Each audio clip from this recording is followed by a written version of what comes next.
ਸਾਡੇ ਰੱਬ ਵਰਗੇ ਦਰਸ਼ਕਾਂ ਨੂੰ ਸੁਖਬੀਰ ਕੌਰ ਵੱਲੋਂ ਫਤਿਹ ਪ੍ਰਵਾਨ ਹੋਵੇ ਜੀ। ਵਾਹਿਗੁਰੂ ਜੀ ਕਾ ਖਾਲਸਾ ਵਾਹਿਗੁਰੂ ਜੀ ਕੀ ਫਤਿਹ। ਗੁਰਬਾਣੀ ਦਾ ਇੱਕ ਬੜਾ ਹੀ ਸੁੰਦਰ ਵਾਕ ਹੈ, ਸਤ ਅਰਤ ਪਈ ਹਰਿਆਵਲੀ ਜਿੱਥੇ ਮੇਰਾ ਸਤਿਗੁਰ ਬੈਠਾ ਆਏ। ਉਹ ਧਰਤੀ ਹਰੀ ਭਰੀ ਹੋ ਗਈ ਜਿੱਥੇ ਮੇਰੇ ਗੁਰੂ ਜੀ ਦਾ ਪ੍ਰਕਾਸ਼ ਹੋ ਗਿਆ। ਦੇਸ਼ਾਂ ਵਿਦੇਸ਼ਾਂ ਵਿੱਚ ਅਨੇਕਾਂ ਅਜਿਹੇ ਸਥਾਨ ਹਨ ਜਿੱਥੇ ਜਾਗਤ ਜੋਤ ਸ਼੍ਰੀ ਗੁਰੂ ਗ੍ਰੰਥ ਸਾਹਿਬ ਜੀ ਖੁਦ ਪ੍ਰਕਾਸ਼ਮਾਨ ਹੋ ਕੇ ਧਰਤੀ ਨੂੰ ਹਰਿਆਵਲ ਬਖਸ਼ ਰਹੇ ਨੇ। ਤੇ ਅਸੀਂ ਹਰ ਵਕਤ ਇਹੀ ਕੋਸ਼ਿਸ਼ ਕਰਦੇ ਹਾਂ ਕਿ ਆਪਣੇ ਇਸ ਚੈਨਲ ਰਾਹੀਂ ਅਜਿਹੇ ਅਸਥਾਨਾਂ ਦੇ ਦਰਸ਼ਨ ਤੇ ਜਾਣਕਾਰੀ ਆਪਣੇ ਦਰਸ਼ਕਾਂ ਨਾਲ ਸਾਂਝੀ ਕਰੀਏ। ਅੱਜ ਅਸੀਂ ਜਿਸ ਗੁਰਦੁਆਰਾ ਸਾਹਿਬ ਦੇ ਤੁਹਾਨੂੰ ਦਰਸ਼ਨ ਕਰਵਾਉਣ ਜਾ ਰਹੇ ਹਾਂ ਉਹ ਮਲੇਸ਼ੀਆ ਦੇਸ਼ ਦੀ ਰਾਜਧਾਨੀ ਕੁਆਲਾਲੰਪੁਰ ਦੇ ਨਾਲ ਲੱਗਦੇ ਸ਼ਹਿਰ ਪਚੋਂਗ ਦਾ ਗੁਰਦੁਆਰਾ ਸਾਹਿਬ ਹੈ। ਇਸ ਇਲਾਕੇ ਵਿੱਚ ਬੇਸ਼ੱਕ ਸਿੱਖਾਂ ਦੀ ਵਸੋਂ ਥੋੜੀ ਘੱਟ ਹੈ, ਪਰ ਫਿਰ ਵੀ ਕੁਝ ਖਾਸ ਵਿਸ਼ੇਸ਼ਤਾਵਾਂ ਦੇ ਕਾਰਨ ਇਹ ਗੁਰਦੁਆਰਾ ਸਾਹਿਬ ਦੇਸ਼ਾਂ ਵਿਦੇਸ਼ਾਂ ਦੀਆਂ ਸੰਗਤਾਂ ਦੇ ਲਈ ਖਿੱਚ ਦਾ ਕੇਂਦਰ ਬਣਿਆ ਹੋਇਆ ਹੈ। ਕੀ ਹੈ ਇਸ ਗੁਰਦੁਆਰੇ ਸਾਹਿਬ ਦੀਆਂ ਵਿਸ਼ੇਸ਼ਤਾਵਾਂ, ਆਓ ਜਾਣੀਏ। ਇਸ ਦੁਨੀਆ ਦੀ ਸਭ ਤੋਂ ਵਿਸ਼ਾਲ ਬੀੜ ਗੁਰੂ ਗ੍ਰੰਥ ਸਾਹਿਬ ਜੀ ਦੀ ਇਸ ਗੁਰਦੁਆਰਾ ਸਾਹਿਬ ਦੇ ਵਿੱਚ ਸਵਾਇਮਾਨ ਹੈ।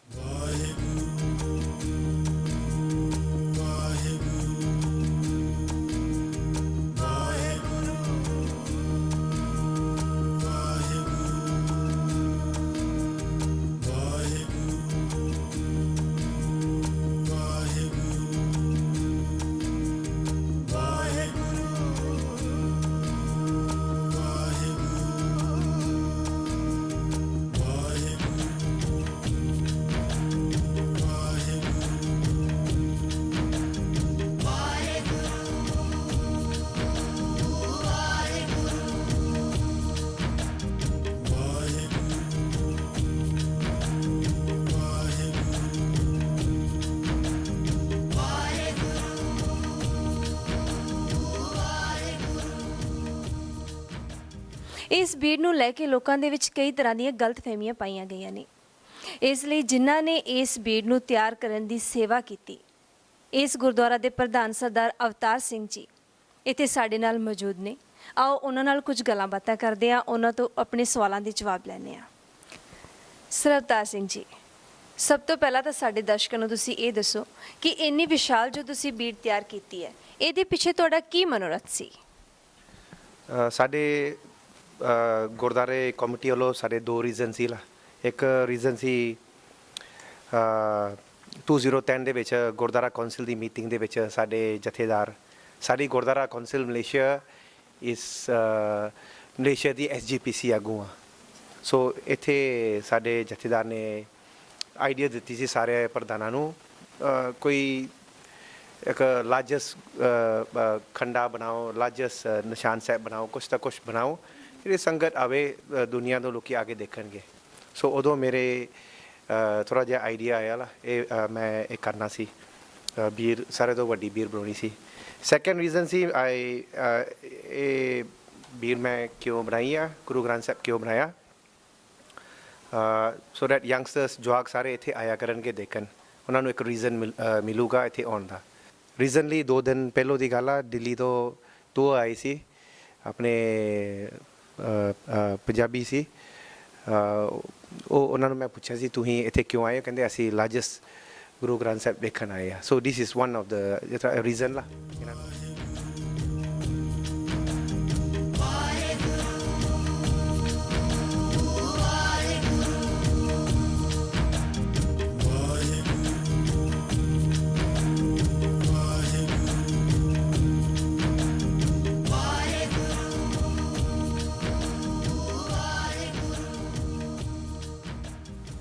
ਅਵਤਾਰ ਸਿੰਘ ਜੀ, ਇਸ ਭੀੜ ਨੂੰ ਲੈ ਕੇ ਸਾਧ ਸੰਗਤ ਦੇ ਵਿੱਚ ਕਾਫੀ ਗਲਤਫਹਿਮੀਆਂ ਪਾਈਆਂ ਗਈਆਂ ਨੇ।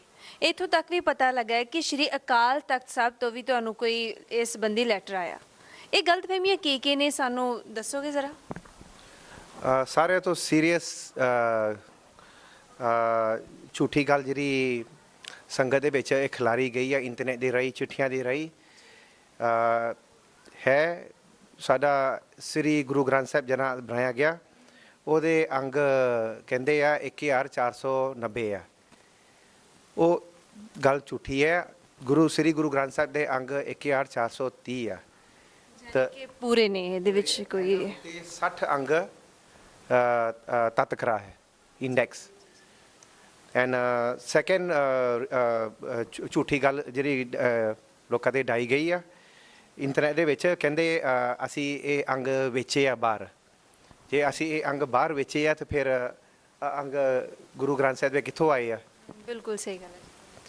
ਤੀਜੀ ਗੱਲ ਝੂਠੀ ਜਿਹੜੀ ਗੱਲ ਬਣਾਈ ਗਈ ਆ, ਕਹਿੰਦੇ ਅੰਗ ਦੇ ਉੱਤੇ ਇਹ ਜਦੋਂ ਅਸੀਂ ਅੰਗ ਵੇਚੇ ਆ, ਕਹਿੰਦੇ ਅਸੀਂ ਉਹਨਾਂ ਦਾ ਨਾਂ ਲਿਖਿਆ ਅੰਗ ਦੇ ਉੱਤੇ। ਉਹ ਪਹਿਲੋਂ ਵਾਲੀ ਰਿਕਾਰਡਿੰਗ ਦੇ ਵਿੱਚ ਤੁਸੀਂ ਦੇਖ ਲਿਆ, ਉਹਦੇ ਕਿਸੇ ਦਾ ਨਾਂ ਨਹੀਂ ਲਿਖਿਆ।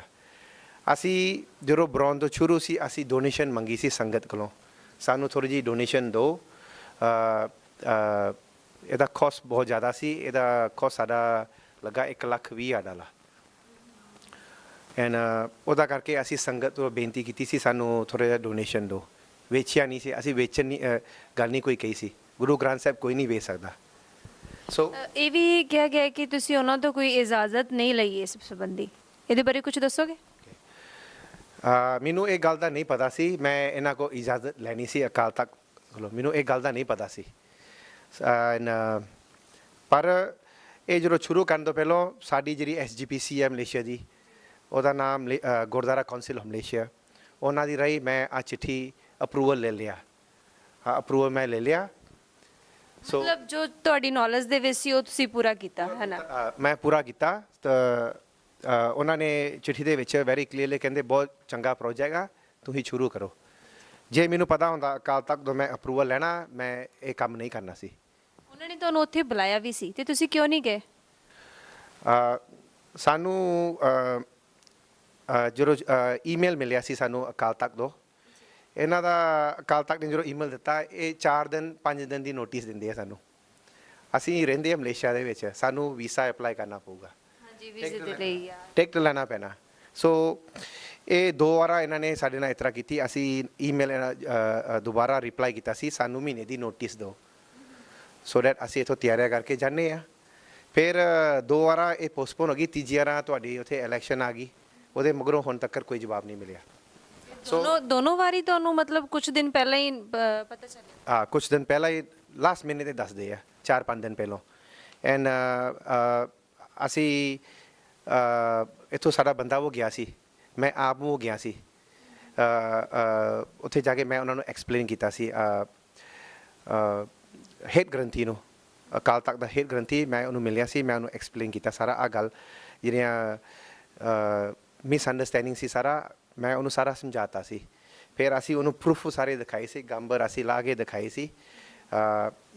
ਗੁਰੂ ਗ੍ਰੰਥ ਸਾਹਿਬ ਅੰਗ ਦੇ ਵਿੱਚ ਕੋਈ ਕਿਸੇ ਦਾ ਨਾਂ ਨਹੀਂ ਛਾਪਿਆ, ਕੋਈ ਸਟਿੱਕਰ ਨਹੀਂ ਲਾਏ ਗਏ, ਇਹ ਸਾਰਾ ਨੋਰਮਲ ਪ੍ਰਿੰਟਿੰਗ ਆ। ਐਂਡ ਨਾ ਕਿਸੇ ਨੂੰ ਅਸੀਂ ਬਾਹਰ ਵੇਚੇ ਆ। ਅਕਾਲ ਤਖਤ ਦੀ ਚਿੱਠੀ ਦੇ ਵਿੱਚ ਇਹਨਾਂ ਨੇ ਇਹ ਵੀ ਕਿਹਾ ਅਸੀਂ ਅੰਗ ਬਾਹਰ ਵੇਚੇ ਆ, ਉਹਦੇ ਮੋੜ ਕੇ ਲੈ ਕੇ ਆਓ। ਅਸੀਂ ਤਾਂ ਵੇਚੇ ਹੀ ਨਹੀਂ ਬਾਹਰ ਗੁਰੂ ਗ੍ਰੰਥ ਸਾਹਿਬ। ਜੇ ਅਸੀਂ ਬਾਹਰ ਵੇਚੇ ਤਾਂ ਫਿਰ ਗੁਰੂ ਗ੍ਰੰਥ ਸਾਹਿਬ ਬਣਨਾ ਕਿਸ ਤਰ੍ਹਾਂ ਫਿਰ ਇੱਥੇ?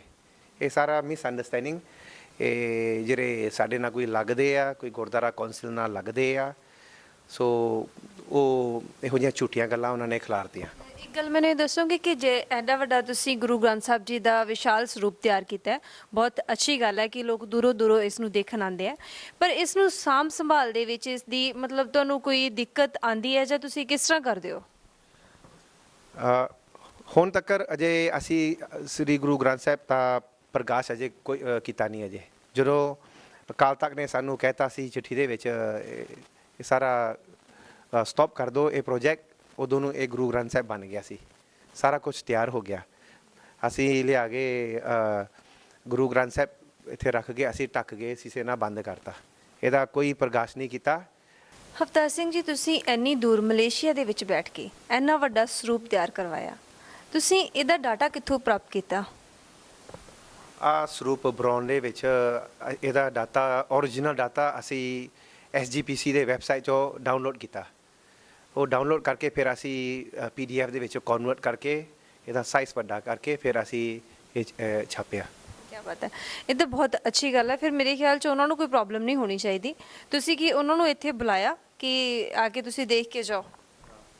ਜਦੋਂ ਸਾਨੂੰ ਇਹਨਾਂ ਕੋਲ ਈਮੇਲ ਮਿਲੀ ਸੀ ਅਕਾਲ ਤਖਤ ਤੋਂ, ਅਸੀਂ ਇਹਨਾਂ ਨੂੰ ਕਿਹਾ ਸੀ ਅਸੀਂ ਟਿਕਟ ਅਸੀਂ ਦਿੰਦੇ ਹਾਂ, ਤੁਸੀਂ ਆ ਕੇ ਆਪਦੀ ਅੱਖੀ ਦੇਖ ਲਓ, ਆ ਸਾਰੇ ਜਿਹੜੇ ਝੂਠੇ ਐਲੀਗੇਸ਼ਨ ਸਾਡੇ ਉੱਤੇ ਲਾਏ ਗਏ ਆ ਕੇ ਆਪਦੀ ਅੱਖੀ ਦੇਖ ਲਓ। ਅਵਤਾਰ ਸਿੰਘ ਜੀ, ਡਾਟਾ ਸੇਮ ਹੈ, ਤੁਸੀਂ ਕਹਿ ਰਹੇ ਹੋ ਕਿ ਸ਼੍ਰੋਮਣੀ ਗੁਰਦੁਆਰਾ ਪ੍ਰਬੰਧਕ ਕਮੇਟੀ ਵੱਲੋਂ ਜੋ ਛਪਾਇਆ ਜਾਂਦਾ ਉਹੀ ਤੁਸੀਂ ਬਣਾਇਆ, ਤਾਂ ਫਿਰ ਪ੍ਰੋਬਲਮ ਕਿੱਥੇ ਹੈ? ਪ੍ਰੋਬਲਮ ਫਿਰ ਸਾਈਜ਼ ਦਾ ਹੋਊਗਾ, ਉਹਨਾਂ ਦੇ ਦਿਮਾਗ ਦੇ ਵਿੱਚ ਮੇ ਵੀ ਸਾਈਜ਼ ਦਾ ਪ੍ਰੋਬਲਮ ਹੋਊਗਾ।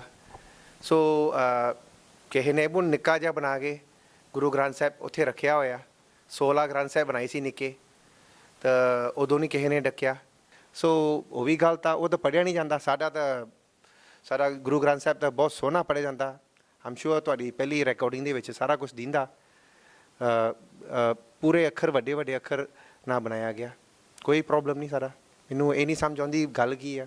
ਜੇ ਕੋਈ ਪ੍ਰੋਬਲਮ ਆ ਕਿਸੇ ਨੂੰ ਇਹ ਦੁਨੀਆ ਦੇ ਵਿੱਚ, ਜੇ ਕਿਸੇ ਨੇ ਕਲੀਅਰ ਕਰਨੀ ਆ ਝੂਠੀ ਸੱਚੀ ਗੱਲ ਦਾ, ਮੇਰੀ ਬੇਨਤੀ ਆ ਅਕਾਲ ਤਖਤ ਸਾਹਿਬ ਨੂੰ ਆ ਕੇ ਆਪਦੀ ਅੱਖੀ ਦੇਖ ਲਓ, ਇਹਦੇ ਵਿੱਚ ਸਾਡੇ ਗੁਰੂ ਗ੍ਰੰਥ ਸਾਹਿਬ ਦੇ ਵਿੱਚ ਕੀ ਗਲਤੀ ਆ, ਸਾਨੂੰ ਆ ਕੇ ਸਮਝਾ ਦਿਓ।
ਪਿਆਰੇ ਦਰਸ਼ਕੋ, ਇਹ ਗੱਲ ਬਿਲਕੁਲ ਸਹੀ ਹੈ ਕਿ ਇਹ ਅਫਵਾਹ ਸੀ ਕਿ ਗੁਰੂ ਗ੍ਰੰਥ ਸਾਹਿਬ ਜੀ ਦੇ 1490 ਅੰਕ ਨੇ।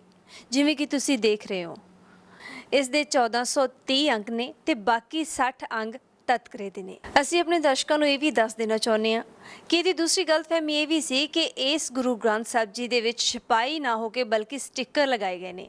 ਅਸੀਂ ਦੇਖ ਰਹੇ ਹਾਂ ਕਿ ਇਹ ਬਿਲਕੁਲ ਵੀ ਸਟicker ਨਹੀਂ ਹੈਗੇ, ਬਕਾਇਦਾ ਪ੍ਰਿੰਟਿੰਗ ਪ੍ਰੈਸ ਦੇ ਵਿੱਚ ਇਸ ਦੀ ਛਪਾਈ ਹੋਈ ਹੈ।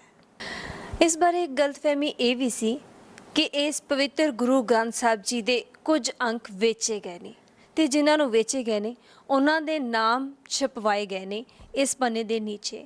ਪਰ ਇਹ ਮੈਂ ਦੇਖ ਚੁੱਕੀ ਹਾਂ ਕਿ ਇੱਥੇ ਕਿਸੇ ਦਾ ਵੀ ਕੋਈ ਨਾਮ ਨਹੀਂ ਛਪਵਾਇਆ ਗਿਆ। ਇਹ ਬਹੁਤ ਹੀ ਖੂਬਸੂਰਤ ਇੱਕ ਪਵਿੱਤਰ ਗ੍ਰੰਥ ਹੈ ਜਿਸ ਨੂੰ ਦੇਖ ਕੇ ਸਾਡੇ ਸਭ ਦੀਆਂ ਅੱਖਾਂ ਤ੍ਰਿਪਤ ਹੋ ਜਾਂਦੀਆਂ ਨੇ।